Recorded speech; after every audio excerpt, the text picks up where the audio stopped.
Welcome back to the channel. और हम दोनों फिर से बैठे हैं आज एक बहुत ही इंटरेस्टिंग टॉपिक पे बात करने के लिए।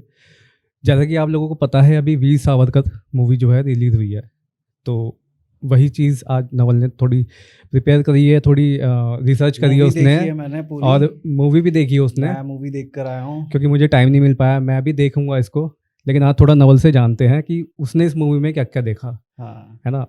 तो नवल की तरफ चलते हैं फिर। भाई, पहले तो मैं मूवी के लिए कहूँगा कि हाँ, मैं व्हाट अ यही मूवी। मैं यही पूछूंगा सबसे पहले कि भाई तूने मूवी देखी है, तेरे को हाँ, कैसी लगी मूवी? मैं कहूँ व्हाट अ मूवी। वो मूवी जो है ना भाई, डिस्टर्बिंग है, आई ओपनिंग है और कट थ्रोट मूवी है बिल्कुल। कि उस मूवी में मैंने देखा ना, एक तो साले अंग्रेज भाई हमको ना कुछ नहीं समझते थे। उनके लिए ना हम बस कीड़े मकोड़े, पागल कुत्ते ऐसे थे। मतलब जानवरों के साथ बर्ताव हमारे साथ बर्ताव ना उनके लिए सेम था। मतलब इंडियंस के लिए, या ओवरऑल जितना भी, मतलब इस जितने भी देश कंट्री में है? जितने लोग रह रहे हैं, अच्छा, सभी के लिए। सभी के लिए। इस देश में जो लोग रह रहे हैं ना, तो भाई उनके लिए जानवर और भारत के लोग ना बराबर थे। अच्छा, मतलब कोई वैल्यू नहीं थी, कोई वैल्यू इंसान को नहीं थी, इंसान नहीं समझते हैं। कोई वैल्यू नहीं थी। वो इंसान को इंसान नहीं समझते थे। हम्म।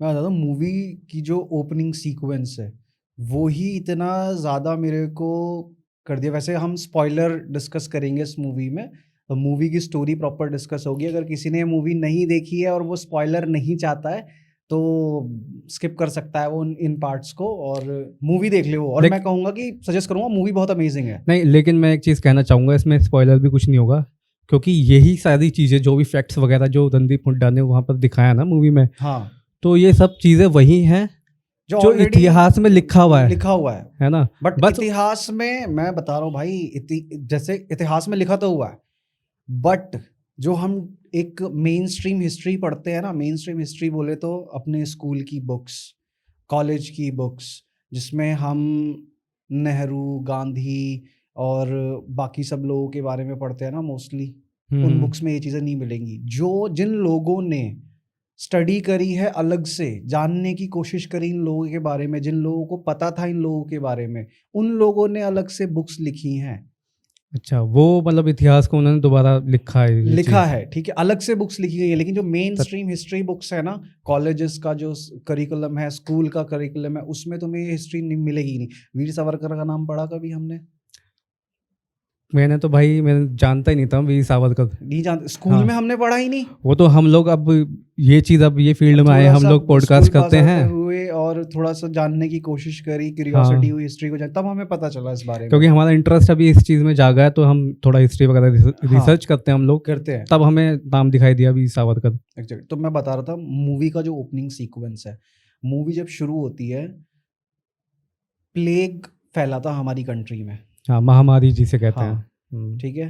तो जब प्लेग फैला था, फर्स्ट वेव, मैं जब मूवी देख रहा था तो मूवी इतनी अमेजिंग थी, मैं डायरी लेके गया था अपनी नोट्स अच्छा, बनाने के लिए प्रॉपर। ये डायरी लेके गया था मैं प्रॉपर। तो मैं वहाँ तो बैठा बैठा नोट्स बना रहा था।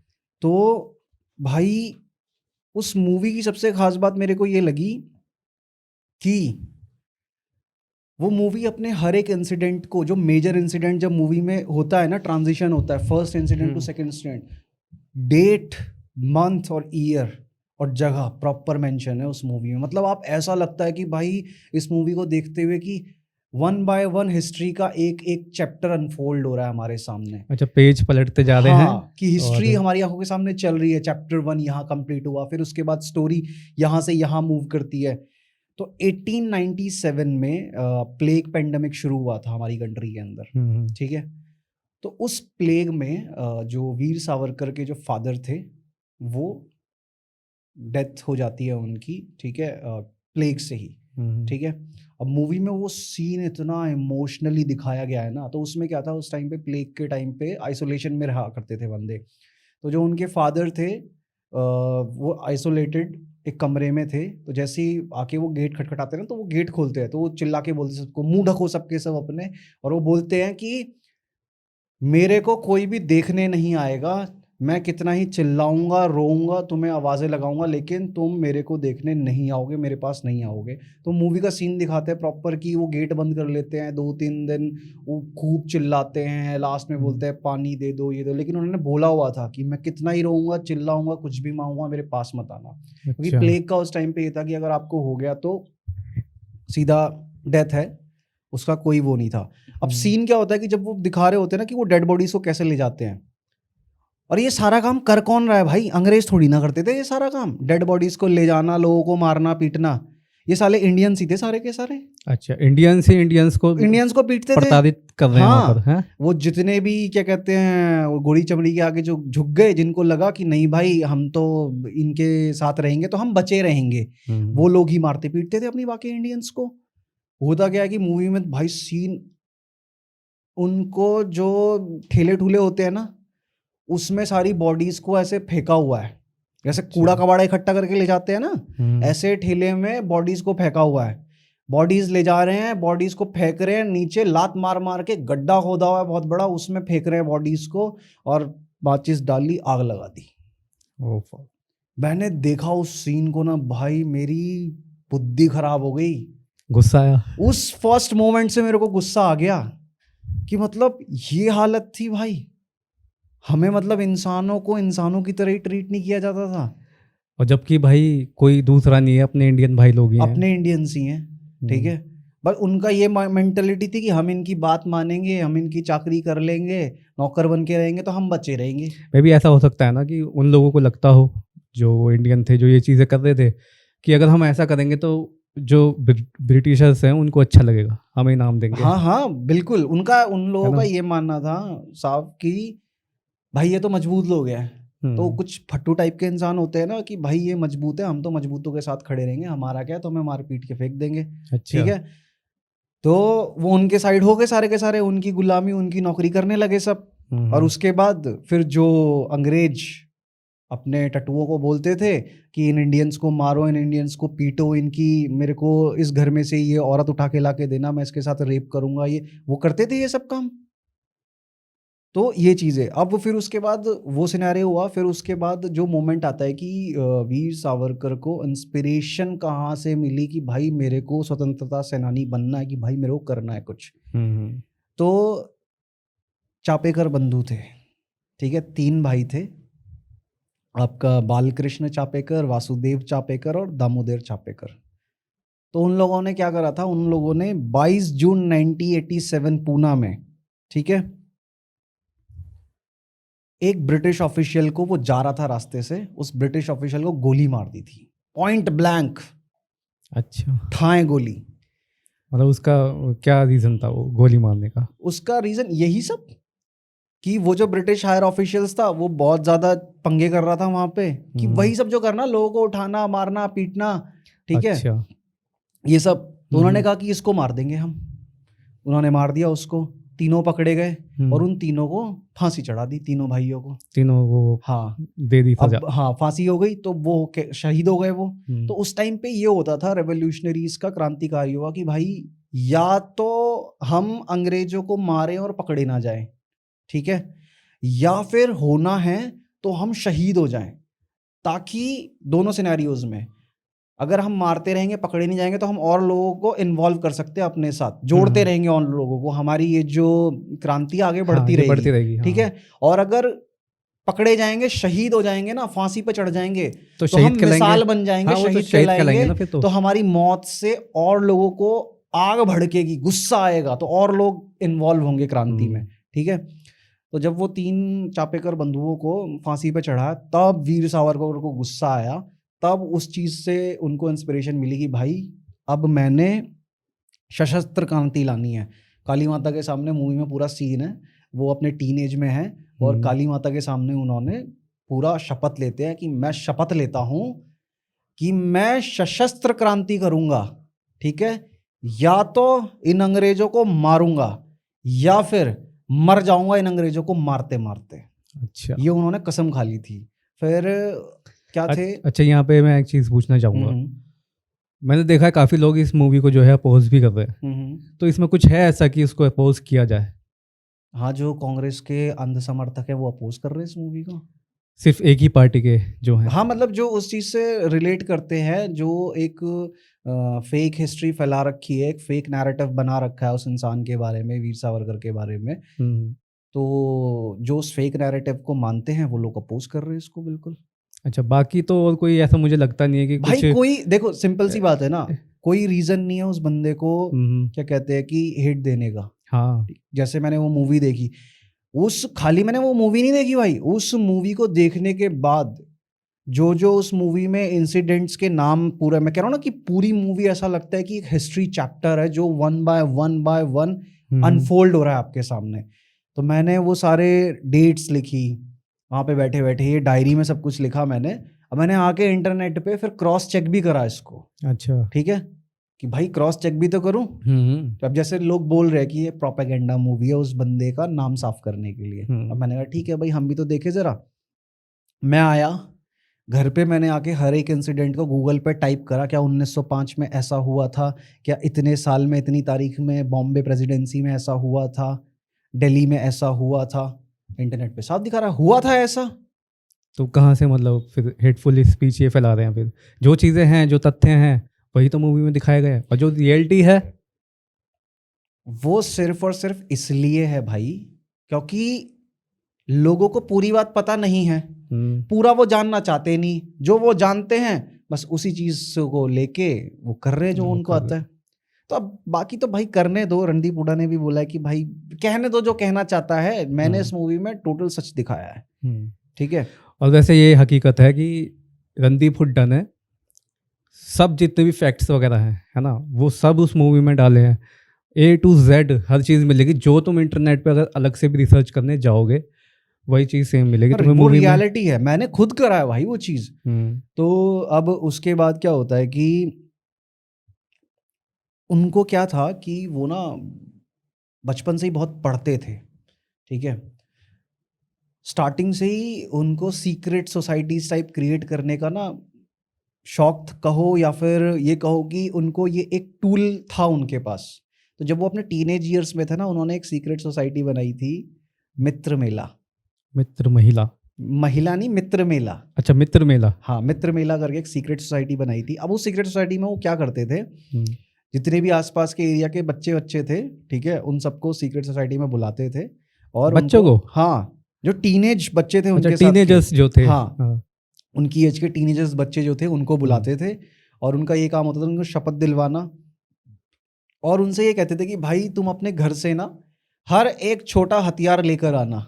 अच्छा, एक हथियार लेकर आना है। क्यों? क्योंकि 1857 में जब पहली क्रांति हुई थी, जिसको अंग्रेज सिपाही म्यूटिनी बोलते हैं, उस टाइम पे उन्होंने पूरे इंडिया के जो पॉपुलेशन थी, जनमानस था, उसको अनार्म्ड कर दिया था। जितने हथियार थे सब कुछ ले लिए थे। उस टाइम पे रूलेट एक्ट भी आया था एक।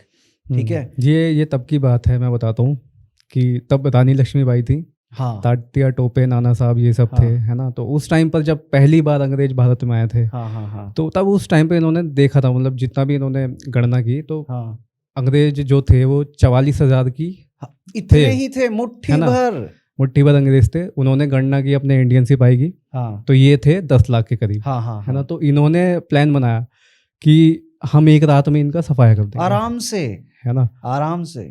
तो जब ये, और बल्कि नाना साहब या तात्या टोपे ने तो पहले ही वो कर दी थी, क्रांति छेड़ दी थी उस टाइम पर, है ना। तो अब धीरे धीरे पता लगता गया इन लोगों को, उन्होंने तब ये सब एक्ट लाने शुरू कर दिए। हाँ, एग्जैक्टली, कि अनार्म्ड वाले, है ना। अरे बहुत मुट्ठी भर थे। अंग्रेजों के इंडिया छोड़ने का जो सबसे बड़ा रीजन था वो था ही वीर सावरकर की आइडियोलॉजी, वीर सावरकर की सोच और सुभाष चंद्र बोस के एक्शंस।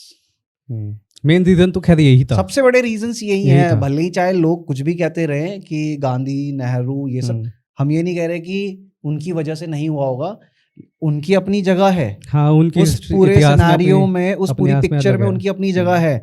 लेकिन सुभाष चंद्र बोस और वीर सावरकर की उस पिक्चर में एक बड़ी जगह है। जो कहते हैं ना, एक हाईलाइट पर्सन, हाँ, हाईलाइटेड, ये कह सकते हो तुम वो कि है। सारा हुआ प्रोसेस, लेकिन एंड में किसके हाथों से चीजें हुई, ठीक है, किसने एंड में सबसे स्ट्रॉन्ग कदम उठाए, वो सुभाष चंद्र बोस थे ही भाई वो, ठीक है। तो अब मैं coming back to the point कि उस मित्र मेला जो सीक्रेट सोसाइटी थी उसमें क्या होता था कि वो बच्चों को बोलते थे अपने साथ के कि सबको एक एक शस्त्र लेकर आना है घर से। तो सब क्या लेकर, कोई चाकू ला रहा है, कोई उस्तरा ला रहा है शेविंग करने वाला, कोई हथौड़ी ला रहा है, कोई छेनी ला रहा है। अच्छा। इस तरह के सब जो उनको मिलता था अपने घर में कि हाँ ये एज अ शस्त्र यूज हो सकता है, वो लेकर आते थे। और सावरकर उनको वहां पे उन शस्त्रों को चलाना, कसरत कराना, कि उनका ये था कि भाई तुम्हें तन और मन से मजबूत होना पड़ेगा, तभी तुम अंग्रेजों से लड़ सकते हो, तभी तुम क्रांति में आगे बढ़ चढ़ के हिस्सा ले सकते हो। अगर दिमाग में और शरीर में जान ही नहीं होगी तो तुम तो टूट जाओगे ना। अच्छा, वो ट्रेनिंग देते थे, वो ट्रेनिंग देते थे कि टीनेजर्स बॉडी और माइंड को किस तरीके से तुम्हें स्ट्रांग करना है अपने। तो उनको वहां पे जितनी उनको तलवारबाजी ये सब आती थी वो उनको सिखाते थे वहां पे। तो उनके टीनेज में उन्होंने ये सब चीजें करी। वहीं से उनको फिर क्या हुआ, इंस्पिरेशन मिली कि जब थोड़े बड़े हो गए वो, उनका था कि मुझे को ना लंदन जाके पढ़ाई करनी है। ये जो अंग्रेज, क्योंकि उस टाइम पे जो लंदन में कानून चलता था वही सब कानून उन्होंने यहाँ पे इम्प्लाई कर रखे थे इंडिया में। तो उनको ये था कि ये अंग्रेज साले हमको अपने कानून में फंसाकर और जेल में डाल देते हैं, हमें कुछ पता नहीं इनके कानून के बारे में। और उस टाइम पे जो वकील थे जो अपने रेवोल्यूशनरीज के लिए, अपने क्रांतिकारियों के लिए खड़े हो सके, उठ सके, ऐसे थे नहीं। ठीक है, मतलब उस लेवल पे वकील थे ही नहीं इंडिया में, ये मान। तो उनका ये था स्टार्टिंग से कि भाई उनको लंदन जाके पढ़ाई करनी है। तब तो मतलब ऐसा भी मानते थे ना कि मतलब जो वकालत है वो काफी बड़ा एक वो है, प्रोफेशन है। हाँ, बहुत ज्यादा, बहुत बड़ा। उस टाइम पे ये था कि बैरिस्टरी करना, हाँ। वकालत करना भाई की सबसे highest level of the professional life में सबसे highest level of the profession हुआ क्योंकि महात्मा गांधी ने भी वकालत करी थी। साउथ अफ्रीका वो वकालत करे, उनको केस लड़ने के लिए भाई अफ्रीका तक जाते थे वो। हाँ ठीक है। जवाहरलाल नेहरू लंदन गए, क्या पढ़ा उन्होंने? ठीक है, वकालत पढ़ी है। और जिन्ना थे, क्या पढ़ा उन्होंने? वकालत। तो जो वीर सावरकर थे वो भी लंदन गए, क्या पढ़ा उन्होंने? वकालत। पहले दो ही चीजें थी, या तो राजनीति या वकालत। हाँ, है ना? ठीक है। तो आप ये आपका जैसे ही उनका टीनेज क्रॉस हुआ, उनका हुआ कि भाई मेरे को अब लंदन जाना है। तब बहुत नॉर्मल फैमिली से थे, ऐसा नहीं बहुत पैसा वैसा कुछ, बहुत नॉर्मल फैमिली से थे। वो थे, उनके भाई थे, ठीक है, और फिर भाई की वाइफ थी, भाई का बेटा था एक। फिर अब जो वीर सावरकर हैं, वीर सावरकर को सबसे पहले तो जब पूरा का पूरा स्वतंत्रता संग्राम चल रहा, सब चल रहा था, उनको वीर कोई नहीं कहता था उस टाइम तक। अच्छा। उनका नाम था विनायक दामोदर सावरकर। अच्छा, ठीक है। और उनके बड़े भाई का नाम आई थिंक था बाबा राव सावरकर। ठीक है। उनको वीर की उपाधि दी किसने पता है? नहीं, ये नहीं पता भाई मेरे को। इंदिरा गांधी ने उनको वीर की उपाधि दी थी। सो जो मतलब कांग्रेस पार्टी आज के टाइम पे उनको क्या क्या नहीं बोलती है, माफी वीर, और अंग्रेजों के क्या कहते हैं वो गुलाम बनने को तैयार थे, वो तो माफी मांगी थी उन्होंने, डरते थे अंग्रेजों से। उन्हीं की क्या कहें, राहुल गांधी क्या लगी वो दादी? हाँ, दादी। उन्हीं की दादी माँ ने वीर सावरकर को वीर की उपाधि दी थी। इवन यहाँ तक कि उन्होंने उनके पोस्टल स्टैंप्स भी निकाले थे सावरकर के। ठीक है। तो मतलब जो सावरकर का बिल्कुल ही मतलब वो थे अपोज करने वाले, हाँ, उन्होंने ऐसा करा, उन्होंने ही वीर की उपाधि दी उनको। अच्छा, ये चीज थोड़ी शॉकिंग लगी मुझे। हाँ, क्योंकि उन्होंने वीर की उपाधि दी थी। तो उनका नाम मतलब था, इसके पीछे कुछ राजनीतिक वो था या क्या था कुछ? उसके पीछे राजनीतिक ये मुझे पता नहीं कि रहा हो कि नहीं रहा हो, क्या पता। मे भी ऐसा हुआ हो कि जब इंदिरा गांधी को क्योंकि आयरन लेडी कहा जाता है, ठीक है, तो कहीं ना कहीं उनकी भी जो मेंटालिटी, सोच चीजों को लेके विनायक सावरकर से मैच करती है। तो उनको लगा होगा कि हाँ यार, उस मोमेंट पे कि ये बंदा अपनी जगह सही था यार, इसने बहुत चीजें करी है। ठीक है, भाई उस बंदे को 50 साल का, मतलब उस टाइम पे 50 साल की कारावास की सजा, वो भी काला पानी। मतलब उस टाइम पे ये कहते थे, ये कहावत मशहूर थी कि मौत आए पर काला पानी ना आए। एक ऐसी मैं पढ़ रहा था यही सावरकर जी के बारे में। तो जो ये है मतलब उसको सावरकर जी को वो मिली थी मतलब डबल कैद। हाँ, डबल उम्र कैद मिली थी। तो वो एक बात बोलते हैं हाँ कि चलो मतलब मेरे को डबल कैद हुई है, कोई हाँ बात नहीं, लेकिन एटलीस्ट अब तेरे को पता है कि ईसाई धर्म में पूर्ण जन्म नहीं होता हाँ हाँ है ना, रीबर्थ रीइंकार्नेशन नहीं होता। हाँ हाँ तो यही बात कहते हैं कि चलो तुमने ये तो माना कि 2 जन्म है मुझे 2 जन्मों की सज़ा दी 2 जन्मों की सजा है दी ना? है।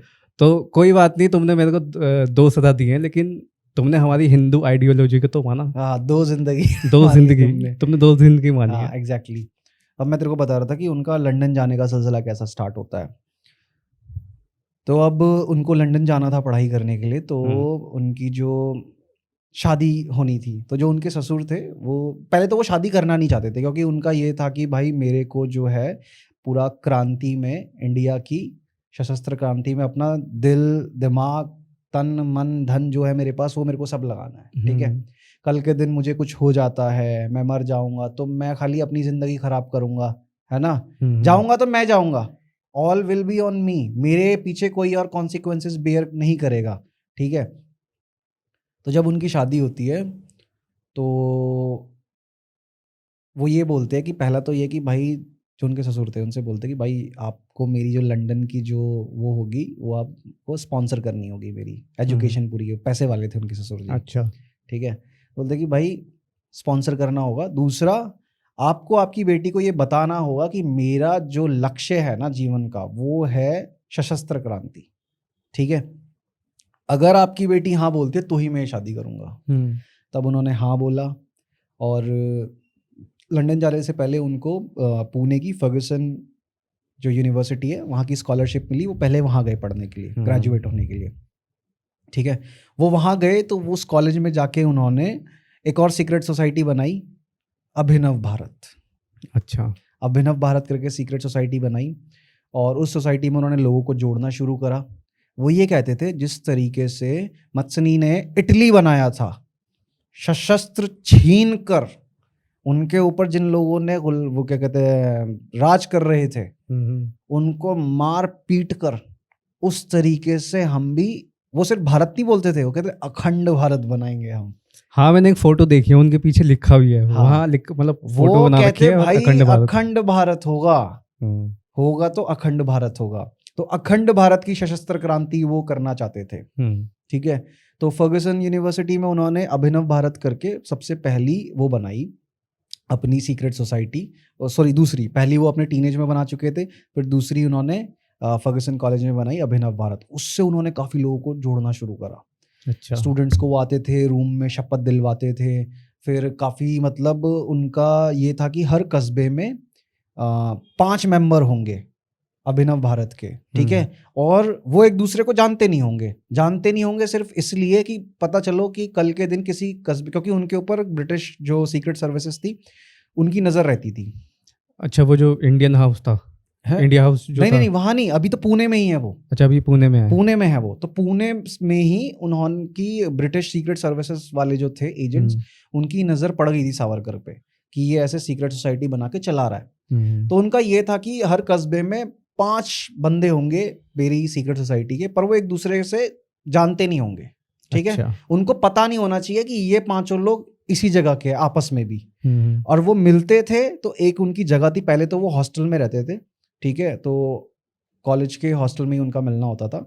फिर जो कॉलेज का जो प्रिंसिपल था उसको पता चल गया, उन्होंने उसको बुलाया अपने रूम में और बोला कि भाई तुम यहाँ पढ़ने आए हो, पढ़ाई करो, तुम मेरे कॉलेज का नाम मत खराब करो। ठीक है, और कल के दिन कुछ भी दिक्कत परेशानी होगी, ये कॉलेज भी खतरे में आएगा अंग्रेजी हुकूमत के उससे, और मैं भी खतरे में आऊँगा, और तुम तो जाओगे ही जाओगे। तो उसको बोल दिया कि भाई तुझे हॉस्टल से हम निकालते हैं बाहर, तू हॉस्टल में नहीं रहेगा आज के बाद। अच्छा। और उस पर उस टाइम पे 10 रुपये का फाइन लगाया था। तो हॉस्टल से चले गए वो। अब वो 10 रुपये का फाइन उनका उतार दिया था उन्होंने गंगाधर लोकमान्य तिलक। ये कौन है? जिन्होंने स्वदेशी मूवमेंट चलाया था। अच्छा। ठीक है, तो उस मूवी में भी उनका रोल दिखाया है बहुत अच्छा। मतलब कि वो मूवी ऐसी है ना कि वीर सावरकर के, सिर्फ वो ना वीर सावरकर पे फोकस नहीं करती वो मूवी, वो वीर सावरकर से जुड़े हुए हर एक इम्पॉर्टेंट एस्पेक्ट, उस एस्पेक्ट में कोई इंसान हो, कोई इंसिडेंट हो, कुछ भी हो, उस चीज को भी कवर करती है, ताकि हमें बहुत अच्छे से एक कहते हैं ना कि ऊपर से बिग पिक्चर से पर्सपेक्टिव मिलता है कि अगर इसे इंसान ने ये सब चीजें करी तो क्यों करी, हमें अच्छे से समझ में आता है कि ये बंदा खाली अपना अंधेरे में ही नहीं चल रहा था, इसके पास पूरी स्ट्रैटेजी थी। हाँ, मतलब कि खाली उसको ही हाईलाइट नहीं किया, हाँ, उसके साथ जुड़े हुए जिन जितने भी लोगों का लोग थे योगदान वो, था, हाँ, सबके बारे में बताया। जितने भी लोग उनके साथ जुड़े हुए थे वो सब उसमें Exactly. हाईलाइटेड हैं। तो वो हॉस्टल से बाहर निकल जाते हैं, फिर मतलब वो उनकी आइडियोलॉजी और उनका काम करने का तरीका इतना ज़्यादा फेमस हो गया था कि वो बाल गंगाधर तिलक तक भी उनकी बात पहुंची थी। तो वो आए मिलने के लिए, जब बाल गंगाधर तिलक जी स्वदेशी मूवमेंट चलाने वाले थे कि भाई ऐसे स्वदेशी मूवमेंट चलाएंगे, हम इन अंग्रेजों की जो बनाई हुई चीज़ें उनका बहिष्कार करना है आपको। अब उनका ये था बहिष्कार करने के लिए, प्रदर्शन करने के लिए हमें क्या करना है, इन अंग्रेजों की बनाई हुई जितनी भी चीज़ें हैं हम उसे एक जगह इकट्ठा करके दशहरे वाले दिन उसको जलाएंगे। अच्छा, तो अब ये काम करे कौन? हाँ, तो वीर सावरकर आए कि पास में उनके कि जी हम करेंगे। कह रहा अच्छा तुम करोगे? कह रहे मैं नहीं करूंगा, अभिनव भारत करेगा। मतलब वो अपने आप को फ्रंट में नहीं रखते थे, अपने आप को फॉरवर्ड में नहीं कि भाई कि मैं ही मेरी इमेज है, मैं ही मैं आगे हूं, नहीं, अभिनव भारत करेगा। मेरे साथ जो पूरा खड़े हैं ना लोग, वो सब मिलके करेंगे, हम सबका योगदान रहेगा इस काम को करने में। मतलब खून गर्म था लेकिन दिमाग भी चलाते थे, दिमाग भी चलाते थे पूरा का पूरा। मतलब कि अगर मुसीबत आए तो ऐसा ना हो कि सबसे हाँ, पहले मैं जोश ही के पकड़ा साथ जाऊं। होश भी। हाँ, तो उनका ये रहता था कि काम ऐसे करो कि सामने वाले को अंदाजा भी ना हो, ठीक है, स्ट्रैटेजी में एकदम ऐसे नहीं कि बस अंधा चलो एकदम, स्ट्रैटेजी, बहुत स्ट्रैटेजिकल पर्सन थे वो, बहुत ज्यादा प्लान बना के करा। हाँ, हर जो भी चीज करी फिर प्लान उन्होंने बना कर। विजयदशमी पे वो जला दिए सारे स्वदेशी मूवमेंट पे, कपड़े वपड़े जलाए ब्रिटिशर्स के सारे। फिर उसके बाद इंसिडेंट होता है उनका लंदन जाने का। तो लंदन वो गए थे, हाँ, 9 जून 1906 को वो लंदन के लिए निकल जाते हैं, ठीक है। लंदन निकल के वो पहुंचते हैं हाँ 3 जुलाई 1906, 9 जून को वो निकलते हैं यहाँ से, और 3 जुलाई 1906 को वो लंदन इंडिया हाउस पहुंच जाते हैं, जहाँ पे श्याम जी और भिकाजी, मैडम कामा, ठीक है। तो वहाँ पे तो ऐसा भी कहते हैं ना कि मतलब जो इंडिया से जो लोग जाते थे वहाँ पर, हाँ, चाहे वो मतलब लोअर फैमिली वाले हो या कुछ भी हो, तो वो उनको वहाँ पे शरण देते थे। हाँ, इंडिया हाउस को वो चलाते थे। हाँ, इंडिया हाउस को जो श्याम जी और मैडम कामा, भिकाजी कामा, वो लोग उस इंडिया हाउस को चलाते थे। तो जहाँ पे वो जितने भी इंडियन स्टूडेंट्स हैं, मूवी में भी दिखाया वो कि वो इंडियन स्टूडेंट सारे वहाँ पे रह रहे हैं उसमें, ठीक है।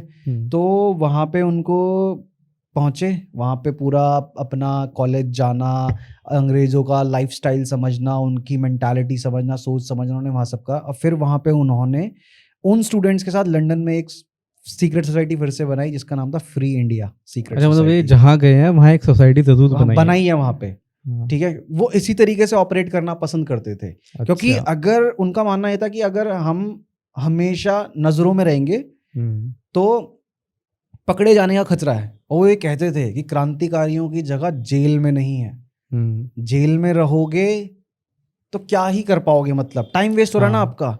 अंग्रेज आपको जेल में हर तरीके से मेहनत करेगा, तन से भी और मन से भी, बुद्धि से तोड़ने की, ठीक है।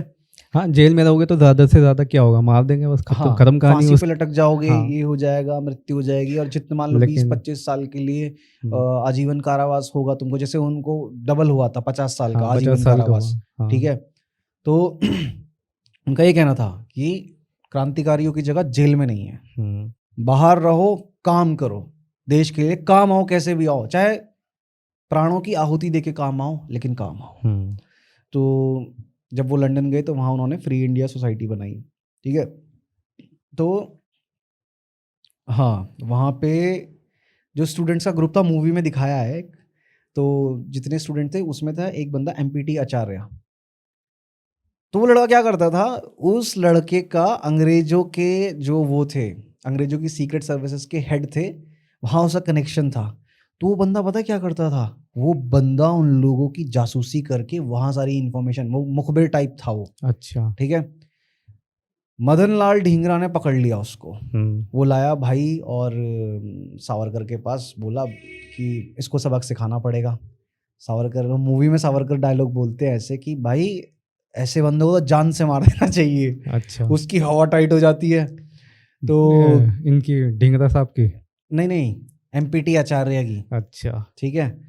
तो उसको बोलते कि वो ब्रिटिश बंदा जो था ना, वो उसको 5 पाउंड देता था हम्म, महीने में एक बार, इन्फॉर्मेशन देने जाता था और उसको 5 पाउंड देता था अच्छा, information। मुखबरी के 5 पाउंड मिल रहे हैं उसको। हाँ, तो उस टाइम में 5 पाउंड बहुत होते थे। हम्म, तो अब जो सावरकर थे उन्होंने बोला, हम मतलब मूवी में ये सीन है कि हम तेरे को महीने में 2 बार 5 पाउंड देंगे, अच्छा। अब तू वहां जाके वो बोलेगा साला जो हम तेरे को बताएंगे, ठीक है। तो वहां जाके गलत गलत इन्फॉर्मेशन पास करता था, ठीक है, ताकि उनका ध्यान भटक जाए और हम अपना काम करते रहे। फिर फ्री इंडिया सोसाइटी बनी, सब कुछ हुआ। अब क्या होता है कि जब वो पहला बॉम्ब बनाते हैं, वहां पे उनका था कि हमको यहाँ पे बॉम्ब बनाना सीखना है और गन्स का इंतजाम करना है, ठीक है। एक तरीके से क्रांति के लिए वो तैयारी कर रहे थे, वहां है पे ना? तैयारी चल रही थी वहाँ प्रॉपर। तैयारी चल रही थी। और ऐसा भी कहा जाता है कि मतलब जैसे शिवाजी महाराज थे, वो गोरिल्ला युद्ध करते थे, है ना? तो उनकी भी रणनीति यही थी कि हमारे जो बंदे हैं, इंडियन जो बंदे हैं, उनको सिखाया जाए ये चीज़। हाँ, वो यही कहते थे कि भाई मजबूत होना चाहिए इंसान हाँ। और टूट पड़ो इन अंग्रेजों के ऊपर। उनका मतलब ये था कि मारो पीटो भगाओ इनको। वो लिटरली अंग्रेज जो थे ना, हमारे ऊपर सिर्फ और सिर्फ 40,000 अंग्रेजों ने राज करा है इतने हाँ, सालों वो तक, तो है ही। सिर्फ और सिर्फ। और किस लिए? क्योंकि अंग्रेजों ने ना हमको मेंटली गुलाम बना दिया था। उन्होंने मेंटली गुलाम बना दिया था। वो क्या करते थे कि सपोज दैट कि हम जिस मोहल्ले में हम रह रहे हैं, मान ले आज के सिनेरियो में, इस मोहल्ले में हम रह रहे हैं, उस मोहल्ले में कोई एक क्रांतिकारी पकड़ा गया, तो वो क्या करते थे, उस क्रांतिकारी को भले वहां पे जंजीरों से बांधते थे, उसको वहीं कोड़े मारते हुए, डंडे मारते हुए रैली निकालते थे उसकी वहां से, ताकि एक एग्जाम्पल सेट हो। अच्छा, एक की सजा हो तो 10 आदमी देखें, 10 आदमी देखे और उनके दिल दिमाग में खौफ ऑलरेडी खौफ बैठ जाए, खौफ बैठ जाए कि ऐसा होगा। ऐसा होगा, ठीक है। तो बंदों के अंदर ये चीज बैठ गई थी उस टाइम पे मेंटली कि भाई हम इनसे बच नहीं सकते, पकड़े जाएंगे, और ये तो पता नहीं गोरे तो पता नहीं क्या है, सुपर ह्यूमंस है, और ये तो हमको मार देंगे, ठीक है। तो मेंटली गुलाम बना दिया था उन्होंने। सबसे इंपॉर्टेंट बात तो ये रही कि वो फिजिकली गुलाम बनाने के साथ साथ मेंटली गुलाम बना चुके थे लोगों को। इस वजह से वो कितने, आई थिंक सो अराउंड 200 साल उन्होंने राज करा हम पे, ठीक है। वीर सावरकर को ये बात समझ आ गई थी कि हमें ये मेंटल बेड़ियां पहले तोड़नी पड़ेंगी गुलामियों की, ठीक है। तो उसके लिए क्या था? उसके लिए ये था कि वेपन्स लेने पड़ेंगे हमें और इन साले अंग्रेजों को ठोकना पड़ेगा, इनको मारना पड़ेगा, ताकि लोगों को दिखे कि अरे इनको हम मार सकते हैं भाई, मर रहे हैं लोग, ये कोई सुपर ह्यूमन नहीं है। लोगों की वो मेंटल बेड़ियां टूटे। तब होता क्या है कि वो बॉम्ब मैनुअल्स, वो बॉम्ब बनाने की जो पूरी बुक थी, मैनुअल थी, ब्लूप्रिंट्स थे, वो किसने दिए उनको? वो दिए लेनिन ने। लंदन में वो लेनिन से मिले, लेनिन से उन्होंने दोस्ती करी। लेनिन कौन था? जिन्होंने पूरा यूएसएसआर बनाया, जो यूएसएसआर को जिन्होंने आज़ादी दिलाई, जो यूएसएसआर के पहले ईमान की प्रेसिडेंट थे, अच्छा। ठीक है। वो लेनिन वहाँ पे मिले जो पढ़ रहे थे। तो उन्होंने लेनिन से हेल्प मांगी कि भाई मेरे को बॉम्ब बनाने सीखने हैं, तो मेरे को बॉम्ब मैनुअल्स मिल सकती हैं क्या? तो उसने बोला कि ठीक है, बट यहाँ नहीं दूंगा मैं, पेरिस से। तब वो अपने बंदों को पेरिस भेजता है सावरकर, और वहाँ से बॉम्ब मैनुअल्स लेकर आते हैं। उनकी कॉपीज बनाई जाती हैं और इंडिया भेजी जाती है। अच्छा, बॉम्ब मैनुअल की। तो इंडिया कैसे भेजी उन्होंने? इंडिया सीक्रेट तरीके से, मतलब भेजते वो पोस्ट के थ्रू ही थे, लेकिन क्या कहते हैं कि बुक्स के अंदर रख देना चीजों को, जैसे गन्स था ना, वो गन्स कैसे भेजते थे इंडिया में? बाइबल होती थी, बाइबल के अंदर पूरा कटआउट बना के और उसके अंदर गन रखते थे पेपर के अंदर, क्योंकि गड्ढा बन जाता था पूरा, खांचा बन गया एक पूरा, और उसके अंदर गन लगाई और पैक करी और भेज दी, ताकि इन केस अगर कोई बंदा पार्सल खोल के भी देखने लगे तो अरे बाइबल है यार, ये तो अंग्रेजों की बाइबल है यार, ये तो भेज दो इसको आगे, ठीक है। इस तरीके से उन्होंने गन्स भेजी, बॉम्ब मैनुअल्स भेजी। फिर उन बॉम्ब मैनुअल्स से बॉम्ब बनाया गया, और पहला बॉम्ब जो था, खुदीराम बोस भाई मूवी में जब वो सीन आया ना कि जो एक चैरियट जा रहा होता है, ठीक है, ये बंगाल प्रेसिडेंसी में हुआ था, ये बंगाल में, मुजफ्फरपुर, 30 अप्रैल 1908 1908। तो खुदीराम बोस थे और उन्होंने बॉम्ब फेंका। किंग्सफोर्ड किंग्सफोर्ड एक जज था, उसको मारना चाहते थे वो, ठीक है, क्योंकि उनको ये था कि यार ये जो बंदा है, क्योंकि उस टाइम पे क्या होता था कि अगर कोई भी कोर्ट में खड़ा हुआ है इंडियन बंदा, उसको सीधा कोई सुनवाई वगैरह तो होती नहीं थी, क्योंकि अंग्रेजों का अपना राज था, ठीक है, सुनवाई कर डालो जेल में, जेल में काला डालो पानी भेजो, या सूली पे टांग दो, पानी ये कर वो दो, कर दो। क्योंकि इंसान तो वो समझते ही नहीं थे हमको वो। हम्म, उसको उन्होंने असैसिनेशन अटेम्प्ट करा, उसके चैरिटी पे बॉम्ब फेंका। लेकिन गड़बड़ी ये हुई कि उस बॉम्ब अटैक में तुम्हारा उसकी जो वाइफ थी और उसकी बेटी वो मर गए। वो वहीं वो पर थे बच क्या? गया भयंकर। वो वहीं पे थे क्या? हाँ, उस चैरियट में ही थे वो, अच्छा। जो घोड़ा गाड़ी जा रही थी उसमें हाँ थे हाँ, वो। उसने बॉम्ब फेंका लेकिन वो मर गए और जज बच गया, वो जज बच गया वो। ठीक है। उसको फिर खुदीराम बोस को फांसी दे दी उन्होंने। भाई जब वो मूवी में वो सीन आता है ना, हम्म, फांसी वाला, और मूवी में फांसी वाले सीन कैसे दिखाए जाते हैं, कैसे दिखाए इसमें वीर सागर में, प्रॉपर मतलब प्रोसेस नहीं दिखाया कि वो जा रहा है चढ़ के प्लेटफॉर्म पे और उसको काला कपड़ा पहना रहे, फांसी नहीं। अच्छा, पूरा प्रोसेस नहीं दिखाया मतलब बस। ऐसे दिखाया है कि स्क्रीन पे एक ब्लैक स्क्रीन पे आके फांसी का फंदा टंगा हुआ, एक बंदा आता है और वंदे मातरम, और स्क्रीन हटती है, वो खड़ा कैसे गिरने की आवाज आती है, हैंडल अच्छा। लेवर नीचे करने की आवाज आती है कि बंदा हम्म, लटक गया, ऐसे इस तरीके सारी फांसी इस तरीके से दिखाई है। हम्म, जब उस बंदे की एज लिखी हुई आई ना स्क्रीन पे, खुदीराम बोस, एज 18, 18। मैं हैरान हो गया भाई, मैं हैरान हो गया, आई वॉज इन शॉक।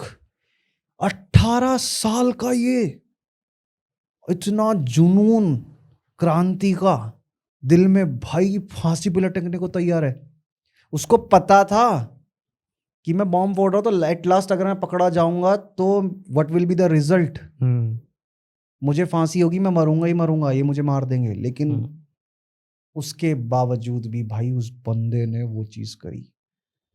मतलब जब मैंने उम्र देखी ना भाई, देश के लिए बंदा, मतलब 18 साल की उम्र क्या होती है भाई। 18 साल की उम्र में तो भाई बंदा समझता है कि सोसाइटी क्या होती दुनिया है ना, क्या होती दुनिया है। क्या होती है। वहाँ वो बंदा सब कुछ समझ के, अच्छे बुरे में गलत फर्क करके, वो वहाँ गया बॉम्ब लेके उसको मारने के लिए, और फांसी पे लटक और गया देश फांसी के पे लिए। लटक गया मैं वो। आई वाज इन शॉक, मैंने कहा यार 18 साल के, और मेरे को ये हुआ उस मोमेंट पे, यार इन बंदों के बारे में तो हमें पता ही नहीं है कुछ, हमने तो पढ़ा ही नहीं भाई। ये तो हम जानते ही नहीं है भाई, 18 साल का बंदा। खुदीराम हमने तो ये पढ़ा ही नहीं भाई, हम्म, कौन सी हिस्ट्री कौन सी बुक में था खुदीराम बोस के ऊपर एक चैप्टर, कौन सी बुक में था भाई। हमें हमारे स्कूल में ये था कि हिस्ट्री एक सब्जेक्ट है जो एग्ज़ाम में तुम्हें पास करना है। पास करना है, और हम बच्चे उस सब्जेक्ट से डरते थे, क्योंकि रट्टे मारने हैं बस खाली। रट्टे मारने होते थे और कि एक टास्क है ये कंप्लीट करना हमें। एग्जैक्टली और रट्टे मारने वाला हमें इंटरेस्ट क्यों नहीं आता था, हम कहीं ना कहीं हिस्ट्री में, एक तो पढ़ाने का तरीका बहुत बढ़िया, एजुकेशन सिस्टम बहुत एजुकेशन सिस्टम ही बेकार। बहुत अच्छा हमारा, कि पढ़ाना पढ़ाना इन द सेंस इसलिए नहीं कि सिखाने के लिए, सिर्फ पढ़ने के लिए पढ़ो और नंबर लाओ बस, नंबर लाओ, हाँ। ठीक है। मैं शॉक्ड हुआ कि यार इन बंदों के बारे में तो हमें पता ही नहीं है। चापेकर बंधु मूवी के स्टार्टिंग में दिखाए गए, उनके बारे में नहीं पता हमको। फिर जब खुदीराम बोस फांसी पे लटक जाते हैं, और ये बात जब लंदन पहुंचती है ना वीर सावरकर के पास कि भाई ऐसे ऐसे हुआ, खुदीराम बोस फांसी दे दी गई है उनको, और उन्होंने बोला कि लेकिन वो जो जज था वो बच गया, और खुदीराम बोस की जो कुर्बानी है वो व्यर्थ चली गई। तो सावरकर उस टाइम पे ये बोलते हैं कि खुदीराम बोस की जो कुर्बानी है ना वो मैं व्यर्थ नहीं जाने दूंगा।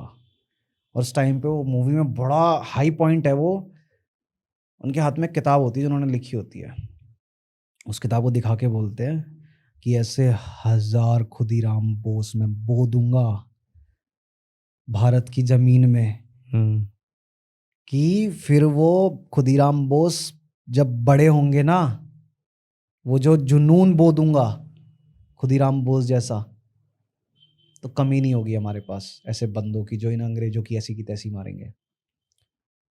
वो किताब कौन सी थी? वो किताब थी जिसने सेकंड पुश दिया, जिसने इंस्पायर किया भगत सिंह को, जिस किताब ने इंस्पायर किया सुभाष चंद्र बोस, और पूरी की पूरी आज़ाद हिंद फौज की इंस्पिरेशन थी वो बुक। स्वतंत्र समर। हाँ, 1857 स्वतंत्रता का पहला संग्राम। हाँ, उसको स्वतंत्र समर भी कहते हैं। वो अलग अलग लैंग्वेजेस में छाप के वो बुक उन्होंने इंडिया भेजी। बैन कर रखी थी अंग्रेजों ने वो बुक, वो स्मगल करी गई इंडिया में अलग अलग तरीके से। उसको तो कहते हैं कि भाई उस किताब को ना गीता की तरह पूछते हैं। बिल्कुल, है ना, उसको एग्जैक्टली प्रणाम करते हैं। और जो भी मेन चीज, जो भी क्रांति स्टार्ट करनी होती थी, पहले वो किताब सामने आती थी। हाँ, उस किताब को पढ़ा जाता था, उस किताब को पढ़ा जाता था और फिर वो निकलते थे अपने वो करने के लिए। तो इवन यहाँ तक कि जो आज़ाद हिंद फौज में जब लोग भर्ती होते थे ना, तो उनको जो किट मिलती थी, वर्दी, जूते और वो किताब दी जाती थी साथ में।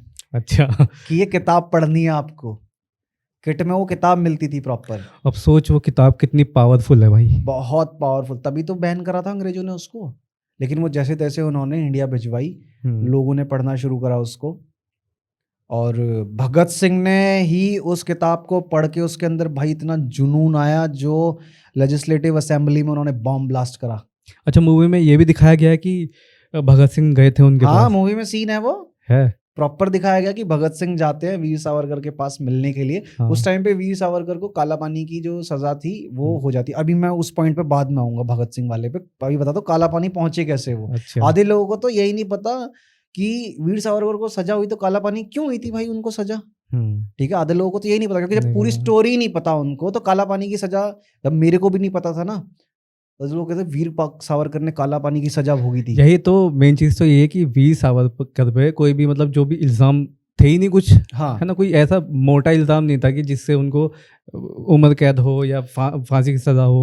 तो मैं बताता हूँ कि जब मैं ये सोचता था कि यार क्यों ही होगी उनको, मेरे को भी नहीं पता था, लेकिन कभी कभार जब सुनते थे हम, तो मेरे को ये होता था क्यों ही होगी यार सजा। फिर जब इस मूवी को देखा मैंने, और मैंने खुद से क्रॉस चेक करी चीज़ें। अब मैंने तेरे को बताया था कि खुदीराम बोस को जब फांसी हो गई थी, लंदन खबर पहुंचती है, और बुक्स प्रिंट करके इंडिया भिजवाई जाती है। उसके बाद जो उनके साथ में फ्री इंडिया जो सोसाइटी, सीक्रेट सोसाइटी उन्होंने बनाई थी वहाँ पे, उसमें जो एक थे उनके साथी, ये आपका मदन लाल ढींगरा। हाँ, मदन लाल ढींगरा थे।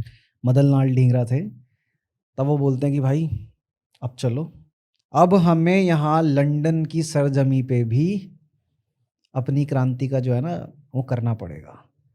तो लंदन के इतिहास में, ब्रिटेन के इतिहास में पहली बार ऐसा हुआ कि उनकी ज़मीन पर ही एक राजनीतिक किलिंग करी गई। मदन लाल ढींगरा पार्टी में जाते हैं एक, और वहाँ पे जिस सीक्रेट सर्विस हेड ने उन पे नज़र रखी हुई थी और उनके पीछे लगा हुआ था वो, ठीक है, उस सीक्रेट सर्विस के हेड को पॉइंट ब्लैंक ठाए ठाए ठाए 4 गोलियां मारते हैं वो सामने आके। पार्टी में जाके लोगों के सामने गोलियां मारते हैं उनको। तो वो भी पकड़े गए फिर?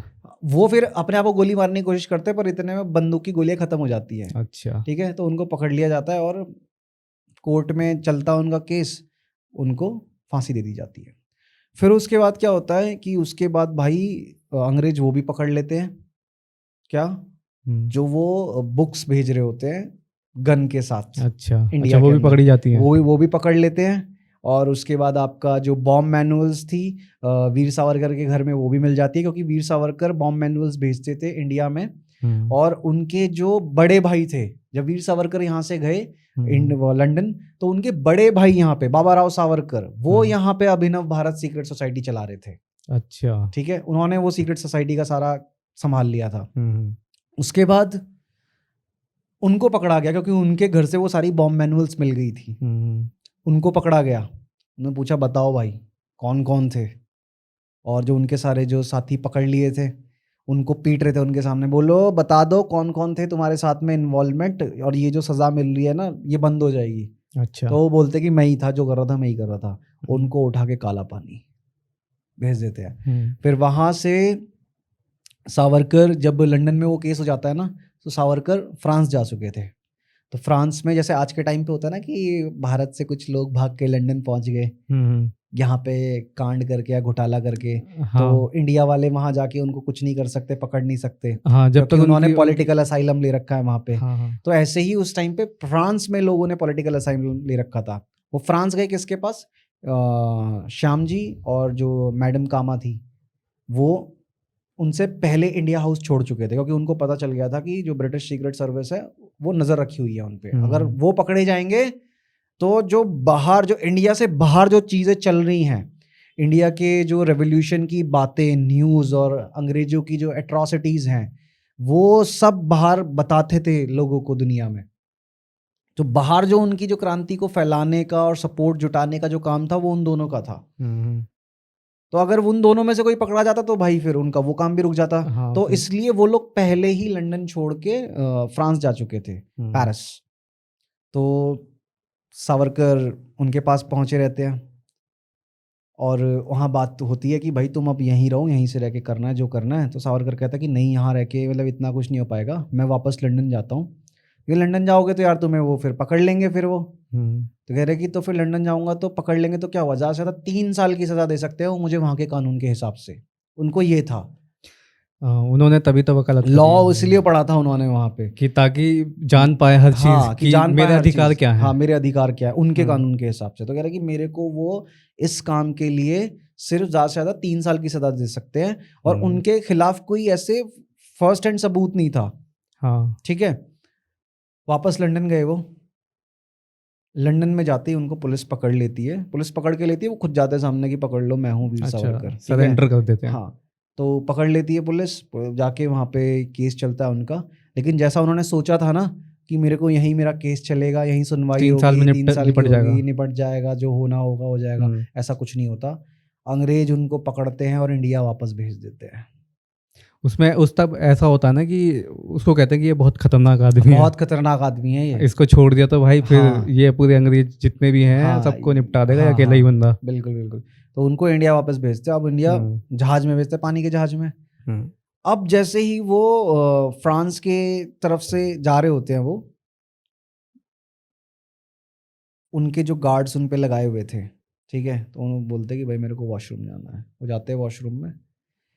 जो जहाज की जो खिड़की का जो होल था भाई, वो उस कांच से कूदते हैं भरे समंदर में। और जब गार्ड्स को पता चल जाता है कि अरे यार ये तो बाहर निकला ही नहीं, वो देखते गेट वेट तोड़ते, देखते रहे तो बाहर जा रहा है तैरता हुआ।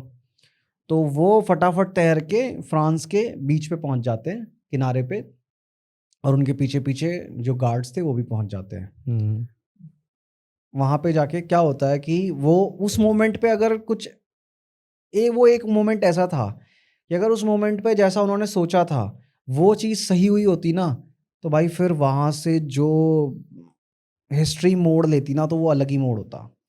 वो क्या तो हुआ शायद कि ऐसा होता कि हम लोग पहले ही आज़ाद हो जाते हैं। बहुत पहले आज़ाद हो जाते, है ना? 1912 में आज़ाद हो जाते। अगर उनका प्लान कामयाब होता ना, तो उनका पूरा प्लान था कि 1912 में सशस्त्र क्रांति करनी है। और आज में भी यह अखंड भारत होता, बिल्कुल, है ना? हाँ बिल्कुल। तो मूवी में वो पूरा सीन है कि वो फ्रेंच लैंड पे जैसी कदम रखते हैं और भागते हैं, तो वहाँ पे उनको 2-3 पुलिस वाले बैठे हुए मिल जाते हैं। और वो जाते हैं, बोलते हैं कि मेरे को अरेस्ट करो, अरेस्ट मी ऐसे करके। और पीछे से भाई वो ब्रिटिश जो पुलिस गार्ड्स होते हैं वो भी आ जाते हैं, वो पकड़ लेते हैं, ठीक है। और वो फ्रेंच वाले होते समझ नहीं पाते, ठीक है। वो बोलता है कि भाई मैं पॉलिटिकल प्रिजनर हूँ, मुझे अरेस्ट करो, ये ब्रिटिश प्रिजनर्स है, they can not arrest me on French land, ऐसे करके। अच्छा, पर वो इंग्लिश में बोलते हैं ना उनको। हाँ, लेकिन वो हाँ, फ्रेंच पुलिसमैन थे। अब हाँ। उनको इंग्लिश समझ नहीं आ रही, वो उसको लग रहा है कि ये कोई पागल इंसान है, ऐसे अरेस्ट मी कर रहा है। वो उसको बोलते हैं हाँ ले जाओ ले जाओ ले जाओ। बस अंग्रेज उसने वहां से पकड़ के दोबारा ले जाते हैं। फिर आते हैं सीधा इंडिया में, सुनवाई उनवाई क्या ही होती है, काला पानी, सीधा सीधा काला पानी। और काला पानी का भाई इतना बुरा और गंदा सिनेरियो था ना भाई, इतना इनह्यूमन टॉर्चर वहां पे लोगों के साथ। उनको मेंटली तोड़ने के लिए पता क्या करा था अंग्रेजों ने? जहां पे उनकी सेल थी, उनकी सेल को इसी जगह पे रखा गया था, या ऐसी ऐसी सेल में उनको रखा गया था जहां पे फांसी देने वाला सिस्टम सामने ही होता था।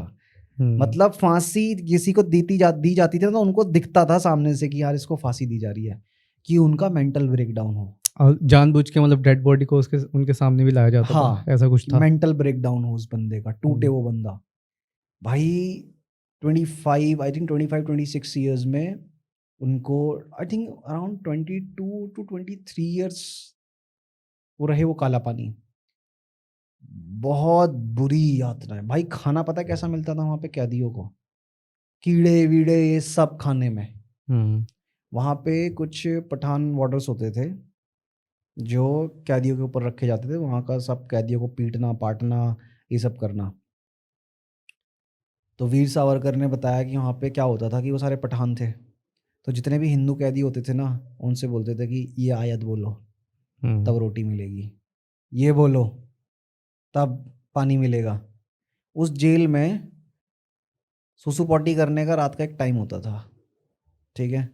उस टाइम तक तुमको सब कुछ करा दिया जाता था। अब किसी को रात में आएगा ना, रात को क्या कहते हैं, टॉयलेट करने के लिए एक बोल दी जाती थी आपको, वो कटोरा लो, उसको में करो जो करना है रात को, और सुबह उसको फेंको। और किसी को जैसे 2 नंबर आया, फ्रेश होना है किसी को, उसके लिए कुछ नहीं है। बंदे चीखते चिल्लाते रहते थे, एट लास्ट उनको अपने ही सेल में करना पड़ जाता था। फिर जब सुबह वार्डर आते थे उनको खोलते थे, पीटते थे उनको कि ये क्यों करा, साफ कर खुद ही।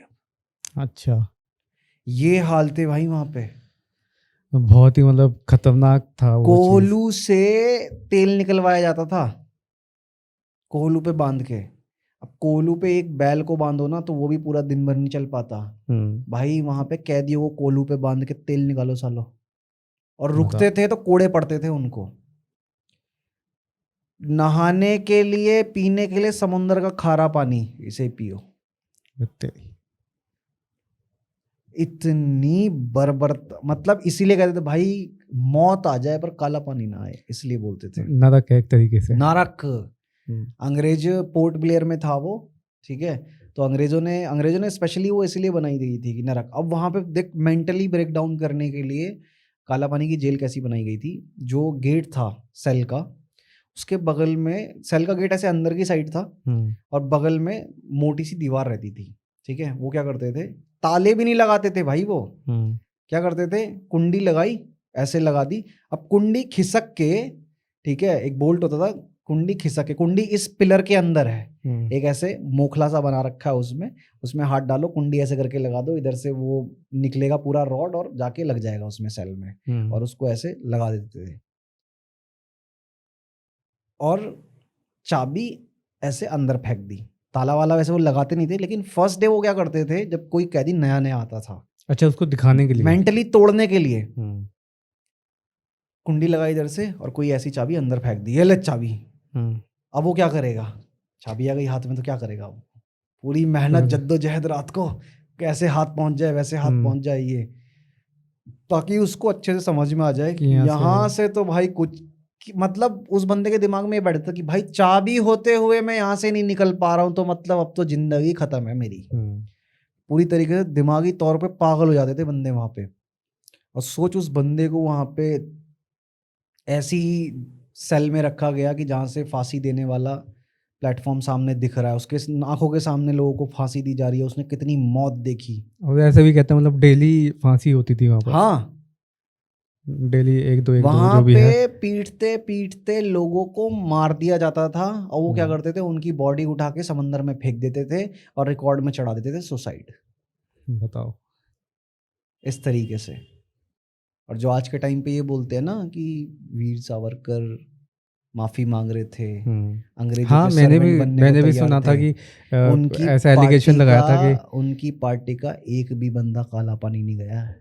अच्छा, एक भी बंदे को काला पानी की सजा नहीं हुई उनकी पार्टी के। जो उनके साथ जुड़े हुए थे। हाँ, बोलते हैं मतलब जिन किताबों में जिनका जिक्र किया जाता है, जिनके नाम पे ही सारी देश की बिल्डिंगें बनाई गई हैं, नाम रख दिए गए हैं, ये स्टेडियम, ये रोड, ये तो बिल्डिंग, इनका तो कुछ था भी नहीं ना उसमें, तो बेमतलब की था ये सब। सिर्फ इतना था,